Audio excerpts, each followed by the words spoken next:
Hello to my fellow history lovers and people who think if I learn something new, it will be a good day. So here we have three questions from Life Before the War. Let's see how you do. Number one, what was the largest colonial city before the war? If you said Boston, no. If you said New York, no.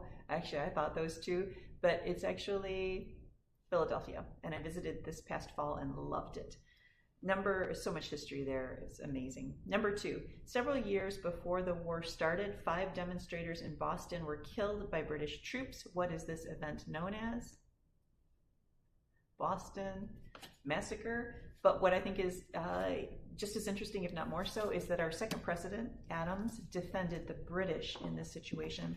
And I'll just read you really quick because my esteem for this man is very high, and I think reading about this particular incident just made it rise up even more so. Not that he was not flawed, we're all flawed, but he was the right person for the right time. Anyway, here was his concern. He said he was worried for Abigail, who was pregnant again, and he feared risking his family's safety as well as his own. Such was the state of emotion in Boston.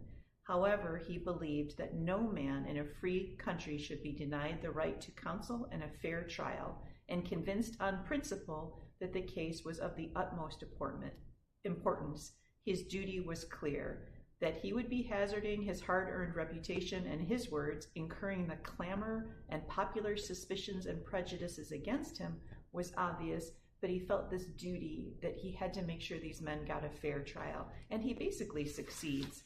The outcome was the jury remained out for 2.5 hours. Of the 8 soldiers, 6 were acquitted and 2 were found guilty of manslaughter, for which they were branded on their thumbs. So that is the Boston Massacre and our second president, who I think had pretty high ideals himself. Number 3, last one. Before the war, and this is actually a Noggins question, see the little brainiac, let's see how you do. Before the war, why did many women weave their own cloth instead of buying it from the British merchants?